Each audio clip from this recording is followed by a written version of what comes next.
Assalamualaikum warahmatullahi wabarakatuh. Seluruh anak bangsa Indonesia.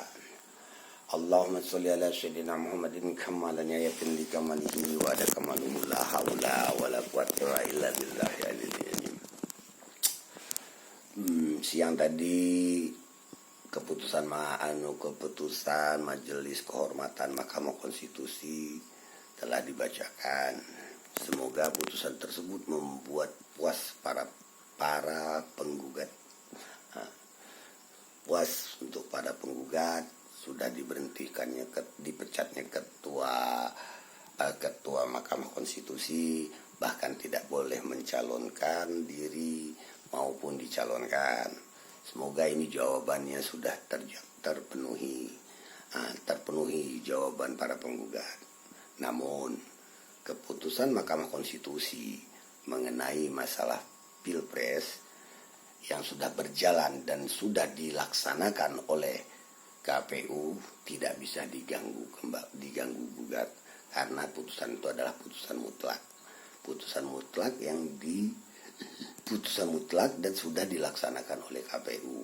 Bahkan KPU sudah menerima para calon presiden dan wakil presiden. Semoga keputusan Majelis Kehormatan Mahkamah Konstitusi sudah menjadi jawaban oleh para pihak penggugat. Cuma kayaknya mainan politik ini nggak sampai di sini. Saya yakin habis ini diorang obok-obok KPU lagi nanti. Ini KPU yang mau digugat lagi. Karena Gibran kenapa maju kata mereka, sementara putusan itu cacat hukum. Nah kalau dia cacat hukum, KPU cacat hukum, ya kan? Kalau dia orang ngomong KPU cacat hukum, berarti sudah bobrok benar bangsa ini, sudah nggak kuat lagi hukum bangsa ini, aturan bangsa ini sudah nggak ditaati lagi. Berarti kalau KPU terpaksa dibubarkan KPU ini, chaos dunia ini. Kenapa? KPU melaksanakan undang-undang sesuai keputusan Mahkamah Konstitusi, dan itu sudah berlaku. Sudah itu mau dibatalkan lagi, kan nggak masuk akal. Terpaksa Gibran dicabut. Terpaksa kalau dia undang-undang ini batal, semua ini batal. Ya 3 cawapres ini ya batal semua. Kenapa? Buat undang-undang dulu dong. Untuk masalah capres ini disahkan lagi oleh Mahkamah Konstitusi, dibuka kembali pendaftaran, ribet lagi, malah bagus. Mudah-mudahan Mahkamah Konstitusi buat undang-undang ini sudah makin lama, kalau bisa 2-3 tahun direview mereka kan. Nah sementara kalau di 2-3 tahun berarti perpanjangan secara tidak langsung panjang juga masa Jokowi.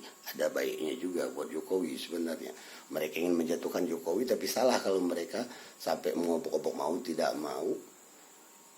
Proses mau tidak mau Jokowi tetap memimpin. Kalau dia setahun terpaksa, karena undang-undang KPU belum bisa disahkan. Takut lagi nanti MK mutusin, kata MK takut salah lagi putusan MK dengan undang-undang ini. Nah ini sebenarnya muter-muter juga ya, tinggal keikhlasan sebenarnya. Dalam suatu putusan hukum itu memang harus ada yang diuntungkan dan ada yang dirugikan.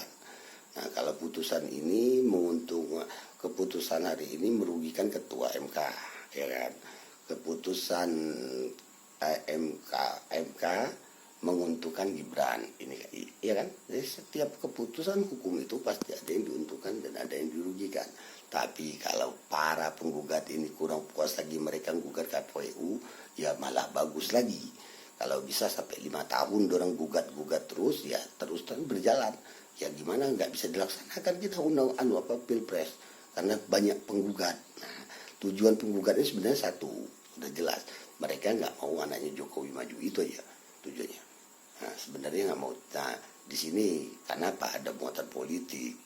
Kalau paham saya ada muatan politik sengaja untuk menjigal anaknya Jokowi, menghilangkan hak anak Jokowi selaku anak bangsa.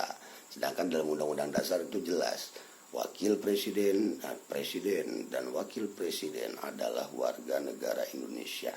Anak Jokowi warga negara Indonesia, Prabowo warga negara Indonesia. Nah, sah-sah saja dalam undang-undang. Tapi karena adanya kepentingan dalam suatu konstitusi, ada kepentingan dalam dalam berpolitik di bangsa ini, sehingga saling jegal ya, namanya politik. Politik ini adalah suatu cara, apapun bentuk cara, yang penting dia menang. Inilah politik.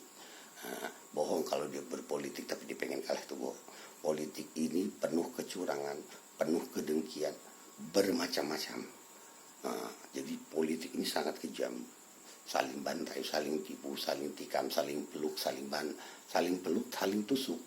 Saling peluk, saling tusuk. Meluk, tusuk dia. Jadi kita selaku anak bangsa ya, kita ya harus berjiwa besar. Apapun keputusan Mahkamah Konstitusi, apapun keputusan undang-undang yang telah disahkan oleh Mahkamah Konstitusi, harus kita jalani. Jangan juga kalau Mahkamah Konstitusi diobok-obok terus, ya sudah nggak benar. Untuk apa Mahkamah Konstitusi itu? Bubarin aja, kita pulang lagi aja kayak dulu lagi. Biar kita lihat, pulang lagi kita, ya kan? GBHN aja, garis besar haluan negara.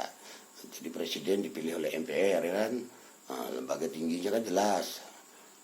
Lembaga tertingginya MPR, jadi presiden dipilih oleh MPR. Siapa yang banyak di parlemen itu yang jadi presiden.